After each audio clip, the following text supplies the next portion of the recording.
I, Anvita Reddy, on behalf of Extramural Lectures team of IIT Madras, welcome you to the inaugural lecture of the semester. We have with us today Honorable IT Minister of Telangana, Mr. KTR, who will speak on the topic Innovate, Incubate, Incorporate, Augmenting the Startup Ecosystem of India. Shri Kalvakuntla Tarak Ramarao completed his schooling from St. George Grammar School, Hyderabad, holds a bachelor degree in microbiology from Nizam College, Hyderabad, an MSc in biotechnology from University of Pune, and an MBA in marketing and e-commerce from Baruch College City, University of New York. After completing his MBA, he worked as an IT professional for 6 years before commencing his political career. Presently, he is the Cabinet Minister of Telangana for IT, Electronics and Communications, MAUD, Industry and Commerce, Mines and Geology, Public Enterprises, NR Affairs, and he is also the MLA from Sirsila constituency. He is noted for his various initiatives like the path-breaking tech incubator T-Hub, Task, Hi-Fi. He has been awarded Most Inspirational Icon of the Year 2015 by CNN, IBN and Rids magazine for his significant contributions to the development of IT in Telangana in a short period of time. We now request the Honorable Director of IIT Madras, Dr. Bhaskar Ramamurthy, to welcome the guests with a fruit basket.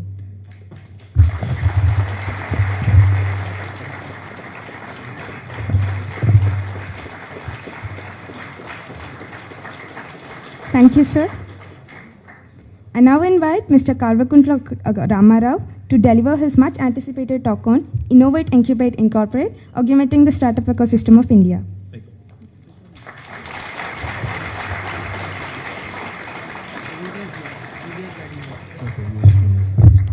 Good evening. Sorry for being late. I was supposed to be here by 6:15, I think it was, or 6, is it? 6, my bad. So 45 minutes late. I'm blaming it on air traffic control in Chennai. Thank you, Director Bhaskar Ramamurthy ji, for hosting us. And thank you all the students for inviting me to be a part of this prestigious, very, very prestigious and reputed institution. And I'm really delighted to be here. I know your mess closes by 9:15, so we'll try and keep it as simple as we can. So good evening. My name is Ram. I'm the Minister for Information Technology and Industry and Commerce from the youngest state in India today, the state of Telangana. And I keep calling it the startup state. I'm guessing many of you are from Hyderabad. How many? Okay, pretty much all of you. Anybody who's not from Hyderabad? Okay, there are a few. Oh wow, there are a lot of them. All right, good seeing you all. So I call my state a startup state. There is a reason why I call it a startup state. See, when you get an opportunity to make a clean slate beginning, when you get an opportunity to start off without the burden of legacy, without the burden of somebody weighing heavily on your shoulders, on your head, I think you can make a lot of innovative beginnings. And that's exactly what we've tried to do in the state of Telangana. When we started off about 2.5 years ago, on the 2nd of June 2014, our Honorable Chief Minister Shri K. Chandrasekhar Rao Garu, who's led the Telangana agitation from the front, he's a firm believer in one theory. He believes that no individual or no institution is a repository of wisdom. He believes very firmly that nobody knows everything.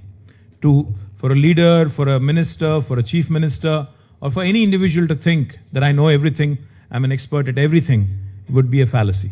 So therefore, when he started off with his young state of Telangana, and especially with respect to technology, especially with respect to innovative policy making, he has given us a clear mandate. He said, do not reinvent the wheel. He said, learn from the best. Imbibe the best practices from across the world. You don't have to start from the scratch on everything. You don't have to worry about being, very, very innovative in terms of being novel and path-breaking. He said, if there are good policies out there, if there are good ideas out there, pick them up, make them your own, and make sure you actually follow through and do a good job of it. So that's how when we started thinking about coming out with our IT policy, coming out with our industrial policy, we started on the right earnest. We started visiting places. We started talking to thought leaders. We started talking to different political leaders who were very experienced. We started talking to industry leaders. And then that's how we started formulating our policies. But even before I come to that, I'd like to share with you one thing. In fact, as was mentioned earlier, we've come out with India's largest technology incubator today in Hyderabad. It's called the T-Hub. Before I go any further, I'd like to play a very small video for you, which kind of sets the tone as to what we are talking about with respect to innovation and technology ecosystem. If somebody can get the lights here. Can you get the lights? Yeah? I'll click this. This one, right?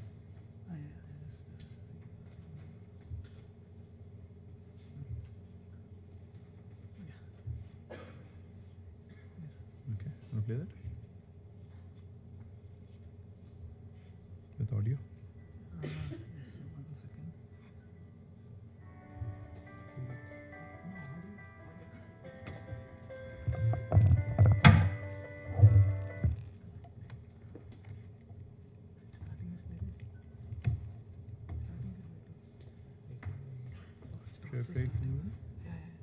Yeah.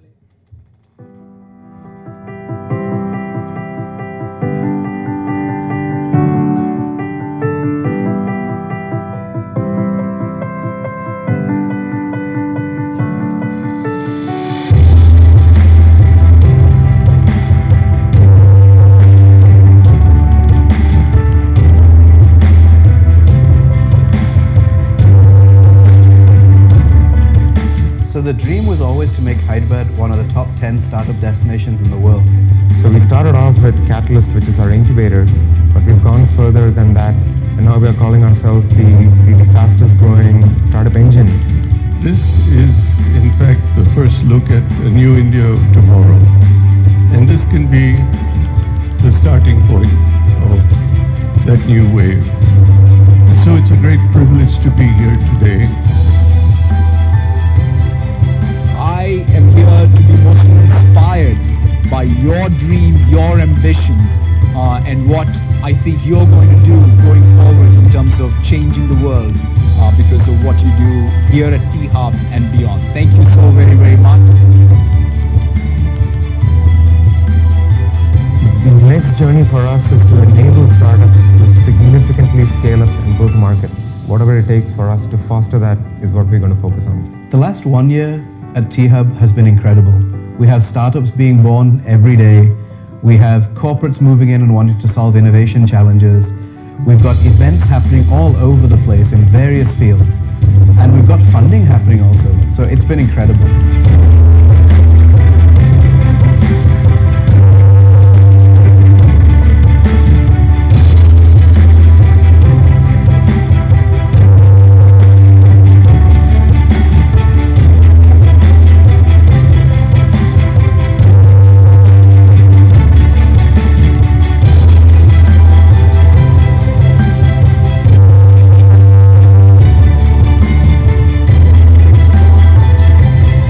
T-Hub basically provides you a platform to dabble, to cherish in innovation, to provide you a platform to walk in with an idea and walk out with a product.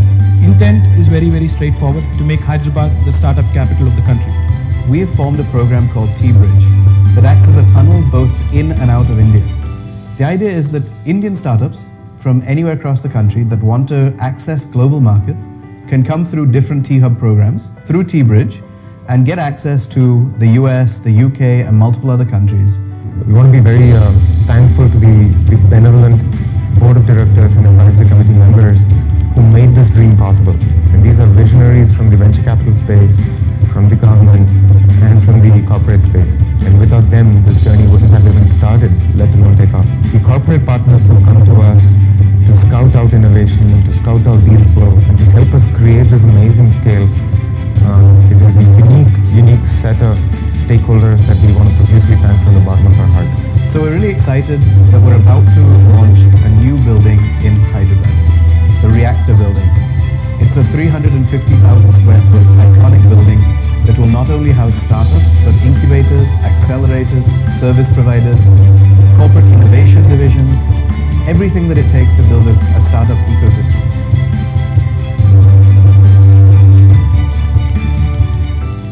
T-Hub is the fastest growing startup engine that's catalyzing scale, innovation and deal flow. We're well on our way to becoming one of the top startup destinations in the world.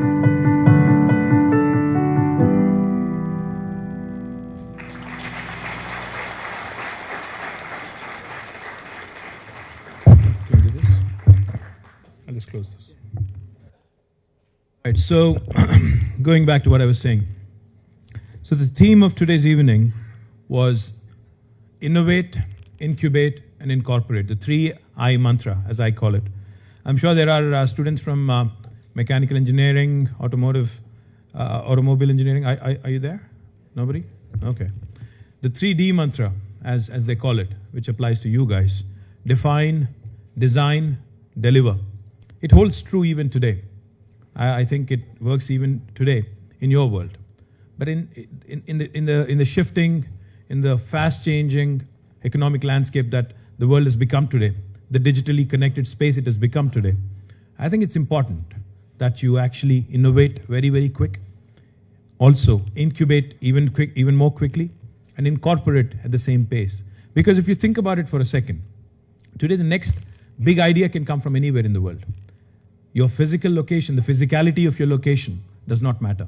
Because you could be in Siberia, you could be in Chennai, you could be in Hyderabad, you could be in Timbuktu, you could be anywhere in the world. As long as you have an idea that works, as long as you have an idea that has merit in it, I think you can have the world at your feet. Now, having said that, it's easier said than done, I know. So therefore, we wanted to give this a bit of a thought.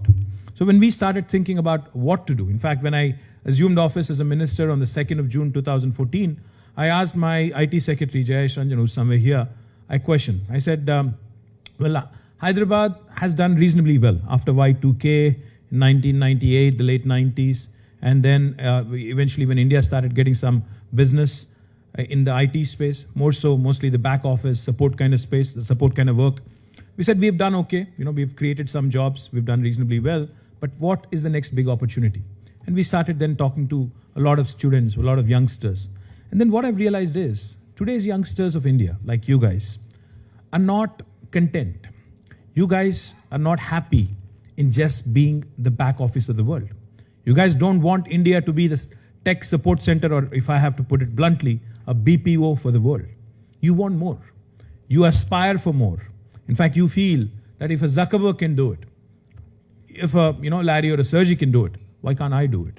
In the technology space, where technology is the greatest leveler, where technology is the greatest enabler, where technology enables anybody who has an idea to actually ride a wave of growth, ride a wave of an opportunity, and deliver the goods and deliver solutions for the world, you guys believe that Indians have it in them. And I actually absolutely confidently can say that Indians possibly today have the best shot at solving the world problems than ever before. And the reason why I say this is because as a country today, if you look at India, the world is getting older, but India is getting younger. Today, India, more than 50% of the population is at a median age of 29, unlike ever in the history of this world. More than 65% of the population today in India is less than the age of 35. That makes us the country with the largest workforce on the planet. America is aging. China is aging. Most of our competition across the world, most of our competition which we compete with for investments, for ideas, etc., is aging fast. Now that is where India's great opportunity lies. So therefore, when we started thinking, I'll just give you an example. How many of you use WhatsApp here? I think everybody. How many of you don't use WhatsApp here? What is wrong with you? Okay. So we all use WhatsApp, right? Now when WhatsApp was being evaluated, when Facebook decided to purchase or buy out WhatsApp, they evaluated it at $19 billion. $19 billion. I almost fell off my chair. I think most guys my age fell off their chairs also. It confused a whole lot of us, it just didn't make any sense to us. But I think it enthused a whole bunch of youngsters across the world. Now they feel, they believe that ideas as simple as WhatsApp, I mean, if you think about it, WhatsApp, Facebook, Twitter, Snapchat, none of these are rocket sciences. None of these are things that we could not have discovered ourselves. None of these are extremely complicated protocols or products. They're extremely simple products, simple, ingenious ideas, which have today transformed the way we communicate with each other. Now, therein lies the beauty. $19 billion, yes, it confused me, but enthused a whole generation of youngsters. Now, the bigger question I ask myself is, would an Indian youngster, would he have thought of this? Maybe, potentially yes. But maybe he just didn't know what to do with such an idea. That's when we said, now let's give them a chance, let's give them a platform. And that's how what you just saw, T-Hub, came about. T-Hub today is India's largest incubator. And like I said, the theme of T-Hub is innovate, incubate, and incorporate, all in the same facility. You guys, if you have an idea, you don't have to worry about how to set up a company, how to incorporate a company, how to actually ensure, you write a business plan to the banks, to the VCs, to the private equity players, to the financial institutions. You don't have to worry about anything. As long as you have an idea which has merit in it, which can be transformed into a service or a product, you can walk into T-Hub confidently, work with us. You have Indian School of Business doing the business mentorship. You have IIT Hyderabad and IIT Hyderabad doing the technology mentorship. And you have Nalsar, because IP is very important when you have an idea, intellectual property. So therefore you have Nalsar, which is one of the best law schools in the country, doing IP mentorship. We took care of all that. Now all you have to do is walk in, start working on your idea, build a team around it, start looking for resources, start making pitches, and ensure that your idea grows from what it is into just an idea, from the ideation stage into a product stage. Now, this raises a very important question. Once you have a product, say for example, you come out with the next WhatsApp. You come out with the next WhatsApp from Hyderabad, from T-Hub. Now, would it get the same kind of valuation? Would it get the same kind of attention, say if you were located in Santa Clara, or if you were located somewhere in Silicon Valley in California? Would you get the same valuation? Would you get the same attention? I seriously think no. Because I think it matters. Even though we say it's a connected world, it's an interconnected world, it's a very, very flat world technology-wise, I think the fact of the matter is, it also matters as to where you're located. So therefore, we've created an extension of T-Hub, what is called as the T-Bridge, which also we talked about just now. T-Bridge essentially is a two-way conduit. For any Indian youngster who's created a startup, who has an idea, if he wants to take his idea to the US or to the world, we can, through T-Bridge, take you right there and expose you to the best venture capitalists in the world so that you get the biggest bang for your idea. Likewise, if an American startup wants to actually tap into the 1.3 billion Indian market, a huge Indian retail market, they also have an opportunity to use this two-way conduit and enter India as well. So that's the idea of T-Bridge. Now, having said this, T-Hub, it's all good. What are we doing there? We already have more than 200 startups working out of T-Hub. We already have had more than $15 million of deal flow in the last 1 year alone. We are already building on some of these success stories, and some of the startups which started off in T-Hub are now in a scale-up mode. They've already started scaling up. They're looking to expand more. What does this do for us? How does this help the country? Simple. The idea of a government entering this space, which typically is considered taboo for a government to enter, because startups is something governments have typically never encouraged in the past. The idea of a government doing this essentially was to create large-scale employment. Say, for example, if we know the success rate in startups is not very high, we decided once we start augmenting on this success story, say, for example, you have 95% of the startups failing, and assume that only 5% succeed. And even if 5% of these, if they succeed, and out of which, again, even if 50% of them out of the successful ones actually go on and incorporate and become large corporations, they would be creating a large-scale employment for our country. Not only that, in fact, as Bill Clinton said when he visited, President Clinton when he visited India, I think in the early 2000s, he had said, India today has all the problems in the world, but India today also has all the solutions for the world as well. So that is what India today is. India is a fantastic, huge business opportunity for those of you who are looking at India with a lens of a business possibility. But India, at the same time, again, like I said, offers today the bubbling enthusiasm of youngsters, unlike ever before in the history. And therefore, this is a story which I believe is only just begun. Now, in the startup space, there are several challenges. Most importantly, it's the deal flow, the financial support. How do you build on the ecosystem? How do you ensure venture capital flows in? How do you ensure you provide them access to these guys who actually have to open up their pockets and purse strings and write checks to ensure that these wonderful ideas actually come to fruition. What we've done there also is, in fact, we've created what is called as a T fund. A T, again, for those of you who are confusing T with Telangana, I call it T for technology and T for Telangana. In fact, T-Hub is not just for people in Hyderabad. T-Hub is not just for youngsters in Hyderabad. T-Hub is for anybody who has an idea. T-Hub is for any youngster in Chennai who has an idea, who thinks he can take it to the next level. You can walk in and you can work with us. There's also a virtual mentoring opportunity as well, virtual incubating opportunity as well. Now, we created what is called as T-Fund. We're ramping it up. The initial idea was to build it with about 100 crores of Indian rupees. And we as a government also have put in 10%, 10 crores to begin with. We'll slowly start ramping it up. We have private players participating in it. And this is basically to give them seed money, especially in that valley of death that they grow through.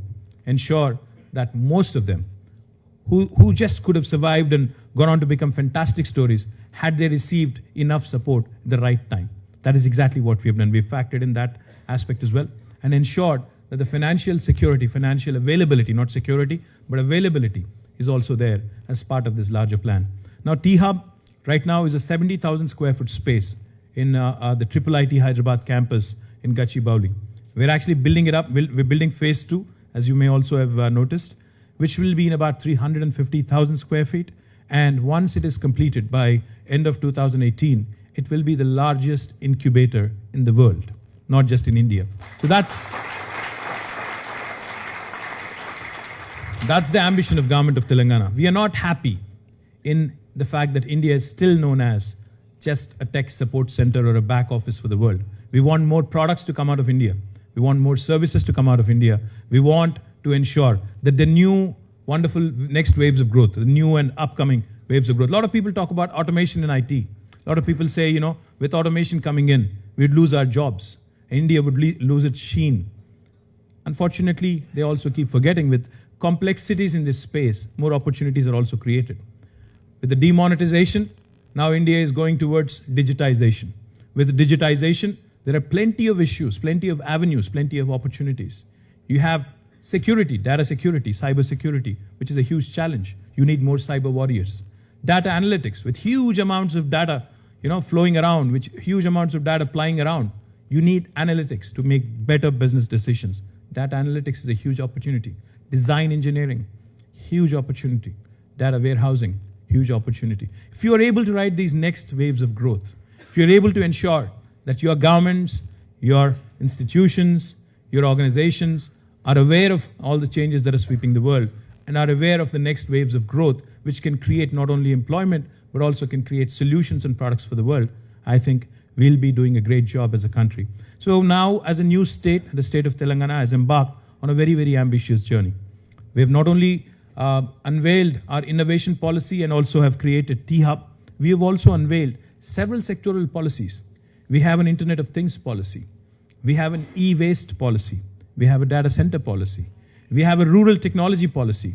We have an electronics manufacturing policy in line with Government of India's Make in India campaign. So not only have we unveiled an innovation policy and support startups in the technology space, we also have started thinking about startups in the hardware space. We started thinking of creating, I'm sure most of you like you, I'm sure IIT Madras has a lot of beautiful labs here. A lot of prototypes are being created by young geniuses. Now we also want to create something in the hardware space, something very similar to what T-Hub is. We are currently in the process of creating what is called as T-Works, which will be an incubator, which will be essentially creating a lot of prototype labs, which will be an incubator for the hardware technology sector. Likewise, in fact, we started focusing on several verticals. Information technology, as you know, has several different avenues. In fact, when T-Hub was opened on 5th of November 2015, we ran out of space in 1 week.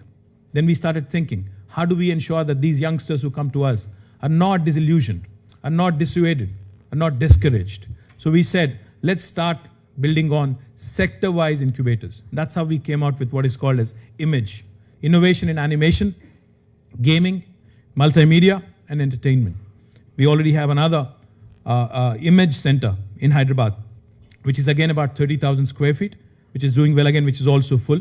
Now, we started working on several other vectors. Today, I'm happy to share with you, not me, but Department of Science and Technology and the member secretary of DST has come to Hyderabad and has announced that we are the city today with the maximum number of incubators.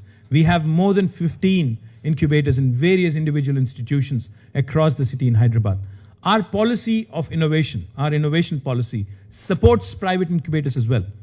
We know for a fact that government cannot do it all. We know for a fact one T-Hub will not solve the problems of the world, or one T-Hub alone cannot make Hyderabad the innovation capital of India. Now, therefore, we've started encouraging private incubators. We've started encouraging more incubation with, especially in the academic institutions. Today, IIT Hyderabad has an incubator which is focused exclusively on healthcare opportunities.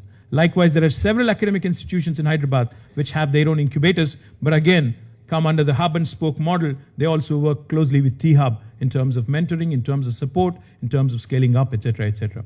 So the fact of the matter is, I am a firm believer, our Chief Minister is a firm believer, that government should not poke its nose where it does not belong. So therefore, what we've done is, while we have created T-Hub, we have given it utmost independence.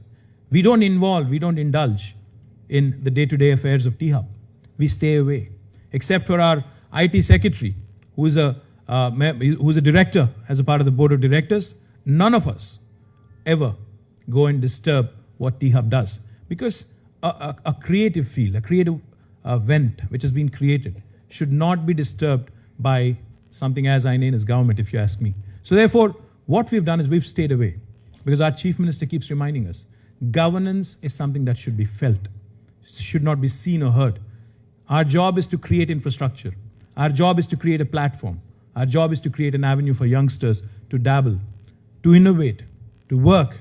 Because I am a firm believer that today's Indian youngsters are not happy, are not content in their country being known as the back office of the world.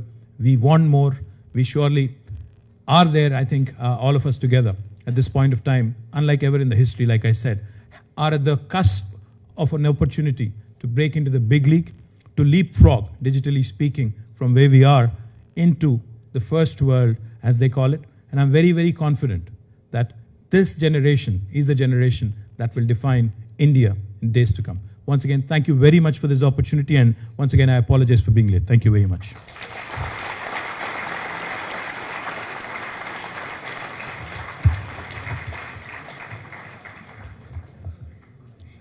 Thank you, sir, for that insightful talk. We have some questions for you. We have sent out a form to the audience and got some questions. We had to cut down on a lot of questions due to the time constraint. I now invite EML team member Sriram to carry forward the question and answer session.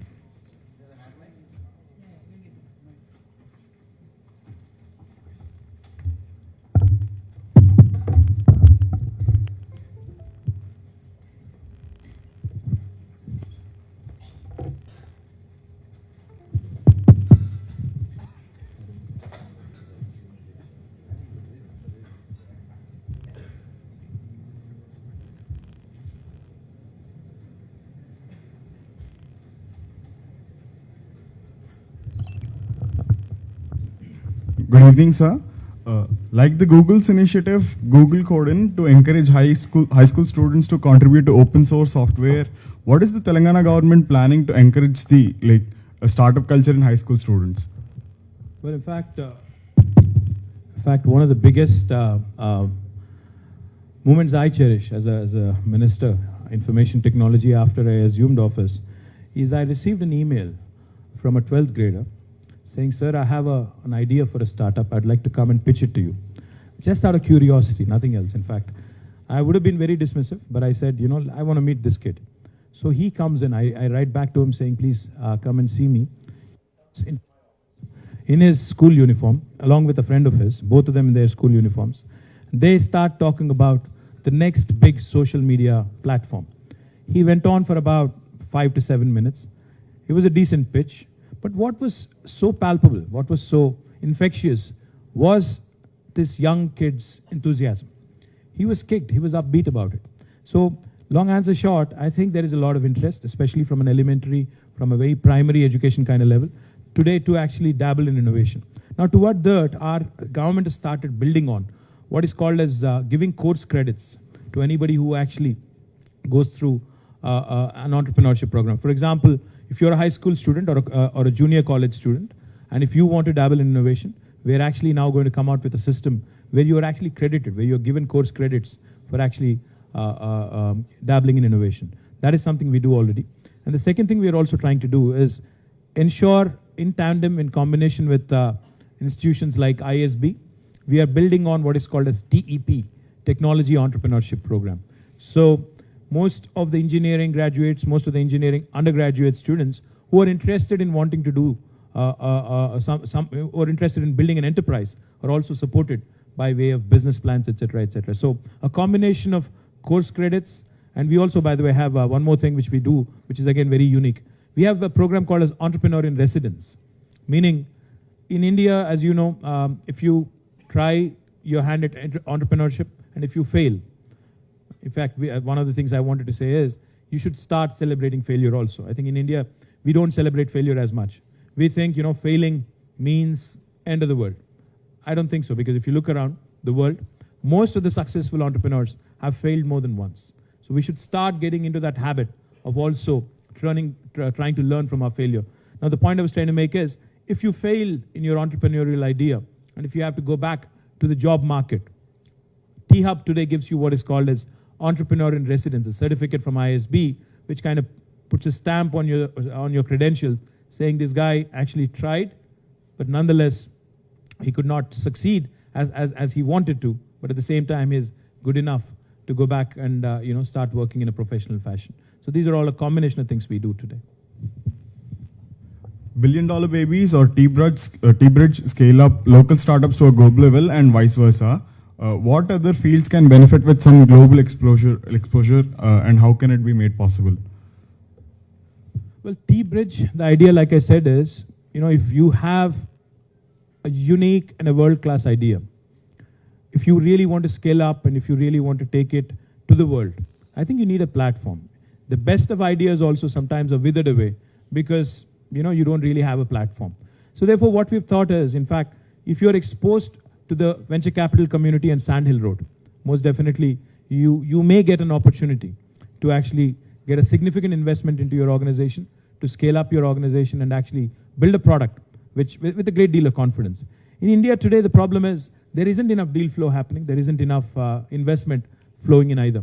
So that was the whole idea of T-Bridge. But let me also point out to one thing. In fact, when Government of India started this whole idea of smart cities, a lot of people, a lot of American enterprises, a lot of Indian youngsters, they come to us, they make a pitch saying, sir, I have a brilliant idea for a smart city.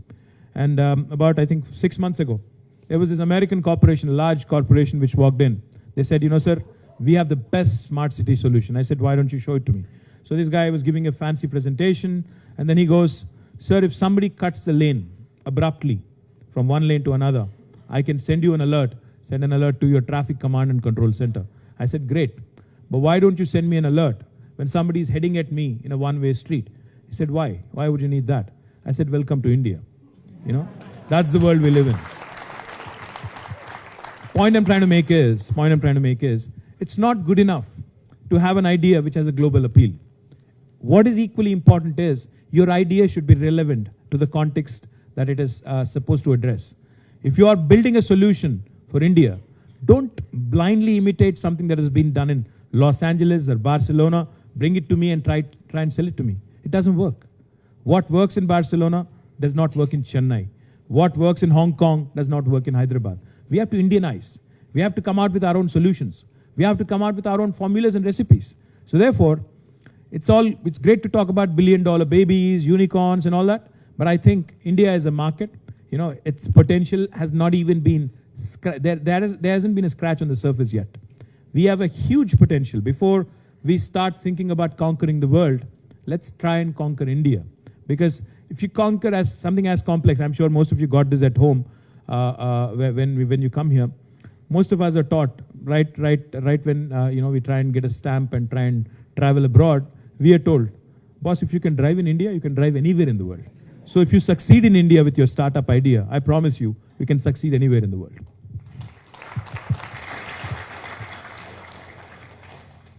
Sir, you've been a great advocate of the handloom industry. What innovation would you think would benefit the handloom industry, and how would you plan on developing an online trading platform for the benefit of the farmers? Well, handlooms is not just a craft, it's an art. In fact, if you ask me, it's an art which is dying, which is on the verge of extinction. Therefore, it's our bounden duty to support it as much as we can to ensure that it actually is revived. In fact, every Monday for us is a handloom day. In fact, this morning as well, I was in my handloom shirt, but since I was coming to IIT Madras, I said, I should look younger. I wanted to kind of look young, and so therefore I wore a t-shirt. But having said that, what can you do to save handloom industry? I think what you can do is basically while they have the talent, they're not in sync with the demands of the market. Today they are unable to compete with the big labels across the world. Disruption, as we call it, innovation, as we call it in the tech space, has also should also come into this space. It's a very indigenous, it's a very, very innate, very, very native kind of a space. If you bring in innovation, if you bring in disruption, if you bring in design elements, if you bring in a bit of a product re-engineering into it, I think that therein lies the success. Because unless you're in tune with the market demands, no matter how good a product you have or how good a product you think you have, you'll not succeed. Very often we hear of these huge investments by tech giants in Hyderabad and in the IT industry. What is the selling point of Hyderabad that attracts these huge investments? What? Well, in fact, today I'm happy to share with you, out of the top 5 most valued tech companies in the world, we have 4 of them whose largest office outside of their headquarters is based in Hyderabad. So that would include Apple, which has their largest investment, largest headcount outside of Cupertino, California. Google, which has again outside of Mountain View, largest base again in Hyderabad. And Microsoft, which came in about 18 years ago, which also has its largest R&D center outside of Redmond, Washington. And also Facebook, again outside of California, largest base in Hyderabad. Now, if you also take a look at the top 10, we also have Amazon, and we also have someone who is a very, very brand new entrant like Uber, who also again has their largest office outside of headquarters in Hyderabad also. Now, that was the easy part. Now, the difficult part is how do they all choose Hyderabad? Now, I would say one thing obviously is, like I said, I think when they are looking at India, today the competition, when Apple was actually choosing a location, they weren't considering Chennai, Hyderabad and Bangalore alone. They actually had a checklist and they were going across 26 different cities across the world. And then out of their checklist, all the parameters they had, all the criterion they had, I think Hyderabad fit in the best. And if you were to look at different cities across India as well, because Prime Minister Modi, when he travels, he says make in India.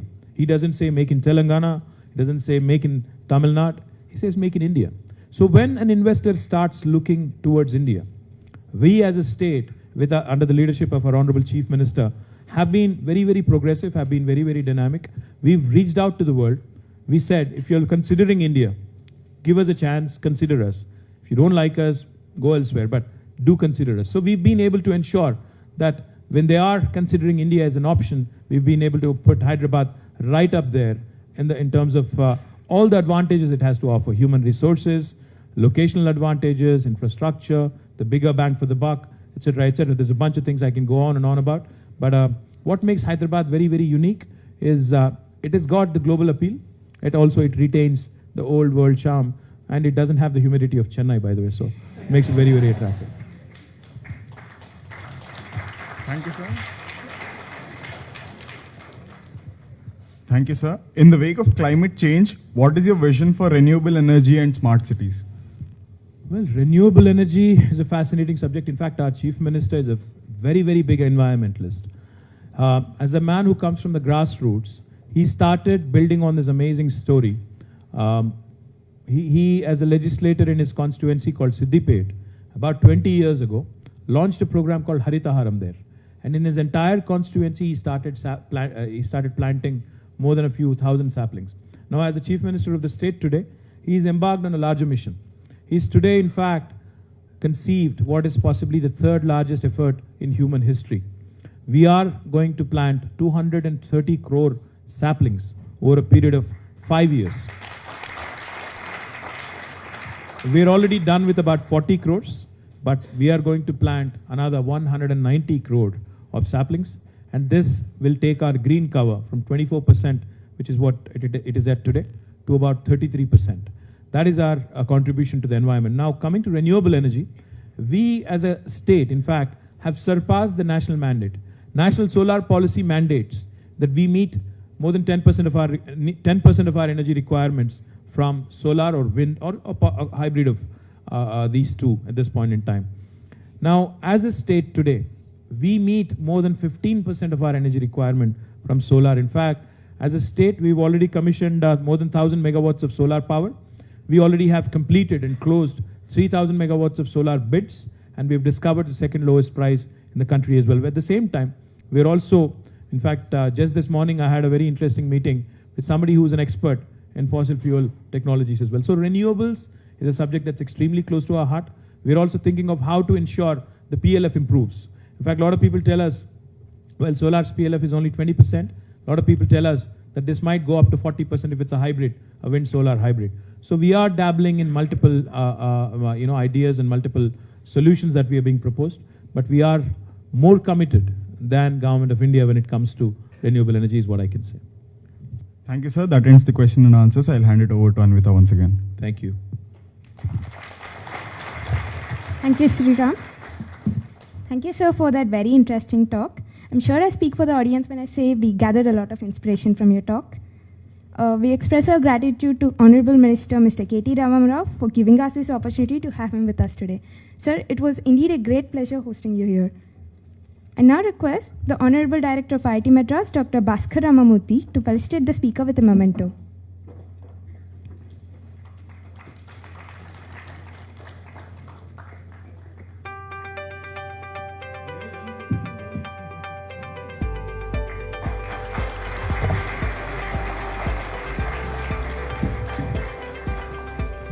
Thank you, sir. We would also like to present Mr. KT Ramarao with a sketch drawn by EML coordinator yesterday.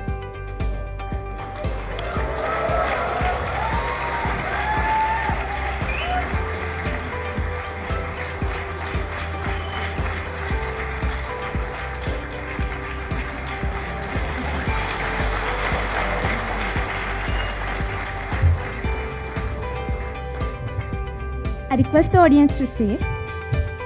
I now request our speaker for today, Mr. KT Ramarao, to fill in the EML yearbook.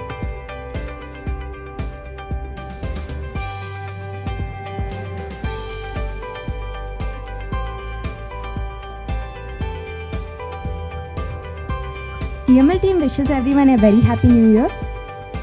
We renew our resolution to bring eminent speakers from various walks of life to speak to the ITM community. We'd be delighted to get speaker suggestions on Twitter and Facebook.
Thank you very much, sir.